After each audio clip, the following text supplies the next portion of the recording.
Yeah, all their new signings are out here behind me. I think most of the new signings are actually in the group right at the end, the far group. You may be able to see new signings like Rayan Ait-Nouri, who they signed from Wolves. Also Rayan Cherki, who has arrived from Lyon with a big reputation.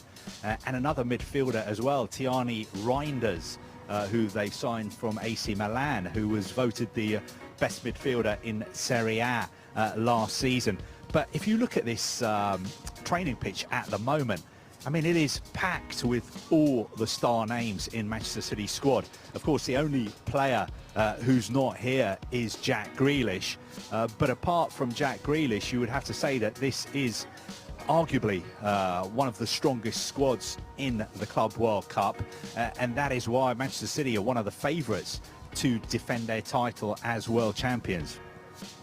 Yeah, it's not just new names on the playing side, is it, Carve? Pep Guardiola has added to his backroom staff as well. Yeah, now we have two Peps at Manchester City. And if you're a Liverpool supporter, this one is going to get some getting used to because Pep Linders is somebody who worked alongside Jurgen Klopp at Liverpool for 9 years.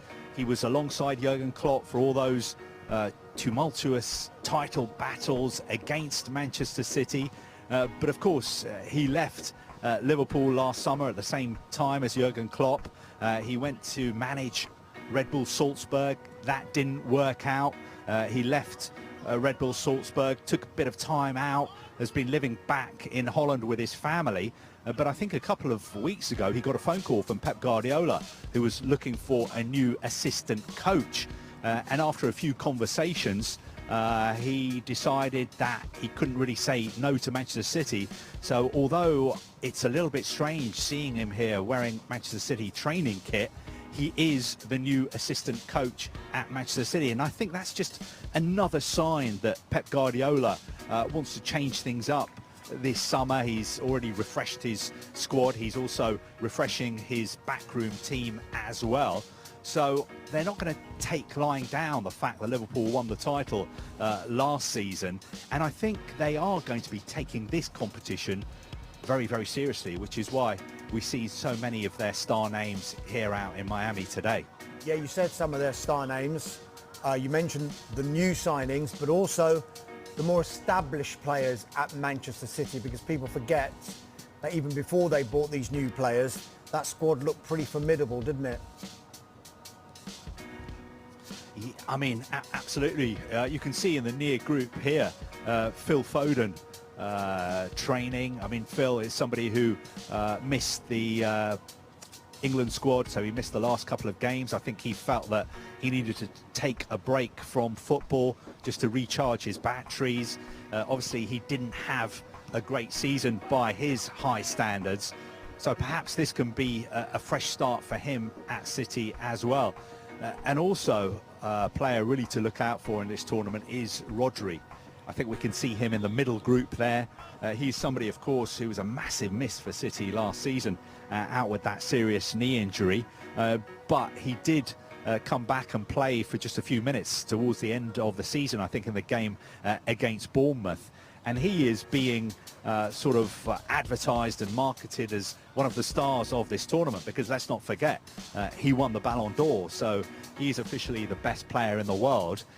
And City will be absolutely delighted to have him back. And having watched him this morning, he seems to be totally fit, 100% fit, and he also seems to be in a very, very good mood, because so far this morning he's been the sort of clown of the Manchester City travelling party.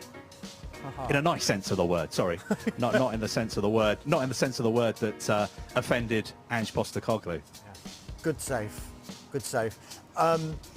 Listen, a trophyless season for City last season, of course, unless, of course, you count the Community Shield. But with that in mind, how important is the Club World Cup to City?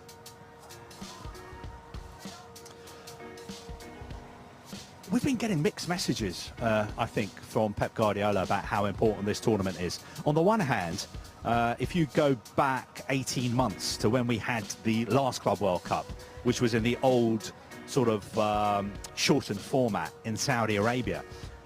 Pep Guardiola and the City players took that very, very seriously. He made the point that, you know, it was incredible to think that Manchester City could become world champions considering where they'd come from. So they fought really, really hard to become world champions in that tournament. Although I have to say that the quality of the opposition in that tournament in Saudi Arabia wasn't that great. They didn't really have to be at their best to win that. But I think this competition is going to be tougher because it's a bigger competition. There are more teams. There are teams like Real Madrid playing in it, like Bayern Munich, like Chelsea. But Pep Guardiola, I think, in the lead up to this tournament, I think in a couple of press conferences, seemed to suggest that this trip to the US was going to be pleasure as well as business. I think he was talking about all the great golf courses that are very, very close to where we are here at the moment. So I'm sure these City players will be relaxing as well. Obviously, Miami is an incredible city. There's so much to do. I'm sure it won't just be work. They will be having some downtime as well. But I think Pep Guardiola will be taking this tournament a little bit more seriously than he's perhaps admitted to in public, because I think it means a lot to him. And also, of course, the people who run Manchester City and the players to be able to say that they are officially the best club in the world and they are the world champions.